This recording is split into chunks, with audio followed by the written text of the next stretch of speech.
Boxing fans was good. Human Roberto Flack here once again. Make sure tonight, round 2 of the GYGB Podcast, Mayweather-Pacquiao roundtable debate. The first one was kind of crazy, so I'm expecting an even crazier episode tonight. We're going to get into the actual intangibles of the fight between both guys, and I'm going to actually be making my official prediction on tonight's telecast before I make the official video, which I'm going to be making or actually dropping in the next couple of weeks. So if you want to get firsthand my official prediction on that fight, please tune in tonight, 9:30. The link will be below following this live broadcast. But to the news at hand, Miguel Cotto, out of all the fighters leading into May, he seems to be the guy, the odd man out. We already have, obviously, Mayweather-Pacquiao 40 days away. Prior to that, we got the April 11th NBC card that I still got to make a video about with Danny Garcia, Lamont Peterson, Peter Quill, and Andy Lee. And then, obviously, the April 18th cards, with the Chavez Jr. on Showtime, and then the doubleheader on HBO with Dulorme, Crawford, and Matisse and Provodnikov. But, again, with all this boxing going on, the odd man out, at least right now, is Miguel Cotto. Now, obviously, we all know the story that hit with Miguel Cotto, in a sense, severing ties with Top Rank Promotions and signing a very lucrative deal with Rock Nation, which is going to guarantee him in the ballpark of $16 to $18 million guaranteed to fight. And the news that's coming out now, and it looks as if it's a 90% sure shot deal. He looks like he will be facing Cornelius K9 Bundridge on June 7th, the eve of the Puerto Rican Day Parade. I believe it's on the eve. I was always thinking it was the second weekend of June, but it looks like June 6th, and it looks as if right now he will be defending the middleweight title. Now, coming from a Cotto fan, honestly, man, objectively speaking, man, I don't like this fight. And not necessarily stylistically, but I just think this is a fight a lot of us really don't need to see, man. I mean, and look, I've already made my explanation as far as to why I believe the Canelo Alvarez fight didn't happen right away. But I think we're starting to see somewhat of a weird trend going on with Rock Nation as it pertains to getting their main two fighters, Andre Ward and Miguel Cotto, on HBO.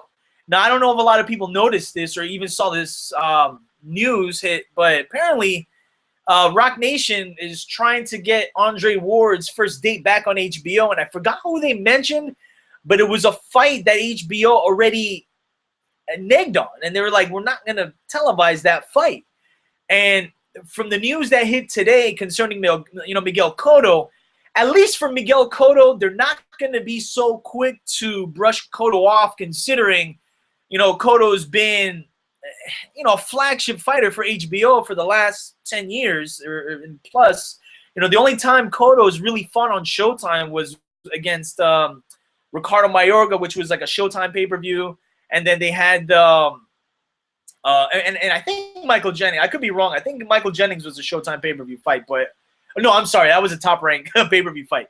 But besides that, and besides some other fights, he was like on up-and-coming, like undercard fights or whatever. He's been an HBO fighter for the most part. So obviously HBO is going to make some type of leeway for him. But from the report I read today, I believe it's on Boxing Scene, they're pretty much giving Cotto an ultimatum. They're saying, look, that's not an attractive fight for HBO. Definitely not a pay-per-view fight, but they're giving Cotto the option of, look, we'll give you this K9 fight, and obviously for the middleweight title, okay, but they're saying that we want to guarantee that you're going to fight Canelo Alvarez in the fall. Now, obviously with Canelo Alvarez, he signed a lucrative deal back with HBO, and he's going to have his return fight the week following Mayweather versus Pacquiao, May 9th. I forgot where the Astros play. I forgot the name of the field, but he's fighting there. And according to what some reports are saying, they already have 30,000 seats sold. So as far as that's concerned, HBO and at least looking into the future, they're looking more at Canelo Alvarez at this point than they are looking at Miguel Cotto, who has maybe, based on his contract, 3 solid fights left. You got to think that if Cotto's not stepping to the plate for either Canelo or for Golovkin, HBO's looking at it like, well, look, man, you obviously signed this lucrative deal with Rock Nation. You're getting all this guaranteed money, but, you're not necessarily a priority more so than some of, Golovkin and Canelo, who, for the sake of future fights, they look like they're more at the helm than Miguel Cotto is. So with HBO, I think their move, and again, I've been a Cotto fan, but this is a smart move on HBO's part.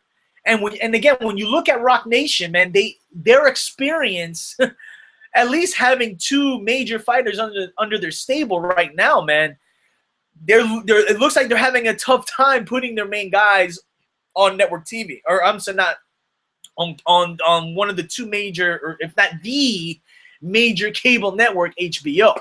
So from this point, man, I mean, I really think Miguel Cotto is in a situation where I don't know what other options they're really waiting for as far as to really cement this deal with Canelo Alvarez. I mean, in my opinion, they should be all over this Canelo fight. I mean, look, I think all of us think, or at least in my opinion, if these 2 fights are made, well, obviously Canelo Alvarez is already, or Alvarez and Kirkland's already made. And a Cotto Canine fight, while a lot of people think, might be somewhat of a dangerous fight for Cotto, I think this is a fight he should win. But again, if I'm HBO as well, man, I want some type of guarantee from Cotto that, if we're gonna give you this airtime in a fight that even some Cotto supporters aren't like 100% thrilled about, you can't believe that HBO is really thrilled about it at all. So at this point, man, I think for Rock Nation, in a sense, to cement themselves as one of the lead promoters in boxing, I think they got to take this deal, or at least take this concession from HBO, or at least a guarantee that they are going to fight Canelo in the fall, because at least for Cotto, man, he doesn't have a lot of options either. And I don't think a fight with him and Floyd Mayweather is at the helm if Floyd beats Pacquiao. I mean, at least I don't think so. But I think for the sake of him making big money and it being a big event, I mean, the Canelo fight is the fight for him, as well as for Canelo Alvarez. But in my opinion, smart move on HBO. I mean, I think this is gonna maybe put a little pressure on Cotto, and even though Cotto is, again, like I mentioned, there's Mayweather, Pacquiao, and then Cotto.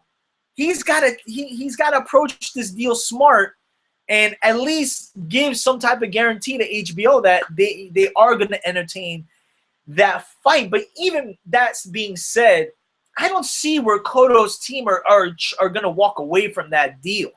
I think for Rock Nation, though, man, I think for them being, this new entity in boxing, these group of people that obviously beyond the world of boxing have an interest in, major athletes, and they obviously have money. But when it comes to boxing, it's somewhat of a whole new world. So I think for them to kind of put their foot in the door as far as them being mainstays, they have to try to entertain this situation and make sure that Cotto does put himself in this position where, after this fight, the Canelo fight is next, because if this fight doesn't pan out next, I think it's going to look worse on Cotto than it is Canelo, because Canelo has really a lot more to gain than Cotto does. So, I mean, I don't think it's a situation where he's like, Canelo's trying to make concessions for himself to not make the fight happen. As we're with Cotto, this is maybe his second to last or third to last fight, as far as making big money and being somewhat of a historic fight, I don't see how they would neg on this fight. I mean, they're good. I think at this point, Cotto's going to get the money he wants, which I think was a main reason why the first the first negotiations didn't work out. On top of there being somewhat of turmoil between Cotto and Top Rank, but I think for HBO putting their foot down and saying, "Look, man, we're not going to give you this airtime unless you guarantee us you're going to fight Canelo." I don't see a lot of wiggle room for Cotto in Rock Nation. So while Cotto's getting this money, I made mention of this before, man. Like I think him getting out of the realm of Top Rank and with invested interest Top Rank has with HBO and the invested interest they've had over the years, and you gotta believe Cotto knows this. It's an interesting situation as far as how Cotto or HBO is approaching Cotto in this manner, being that, like I said, he's been a flagship fighter for so many years under HBO. So we'll have to wait and see what occurs. But I think HBO did a little bit of a power move to kind of put some pressure on Cotto to kind of get a guarantee to make sure in the fall, HBO has their own super fight without having to work with Showtime. So we'll have to wait and see what happens. In my opinion, if both guys come out the victor in their next fights, I think it's a no-brainer that both teams are going to come to the table and try to negotiate that fight. But I think the pressure now is siding more on Cotto's side than it is with Canelo, as far as what it looks like on the surface. So, well, just like I always say, we'll have to wait and see what happens. But like I said in the beginning of the video, tune in tonight, 9:30 Eastern Standard Time, the GYGB Boxing Podcast, round 2 of the Mayweather-Pacquiao Roundtable debate. Myself, Coltrane, Ride or Die, and the whole crew, I think the whole crew, we will be debating. And like I said, I'm going to be making my official prediction on that fight and giving my take as far as the intangibles concerning both Mayweather and Pacquiao. Make sure to tune in. If you can tune in, we'll have the actual audio the following day. But tune in live. Feel free to call in because I think tonight is going to be a more heated debate than the last one. So as I always say, subscribe, hit the links. And I appreciate all the people subscribing in the last few weeks. Me doing all these live chats have been getting my videos out more consistently. So till tonight, I'll see you then, and subscribe, hit the links, and I'll be back with you soon, man.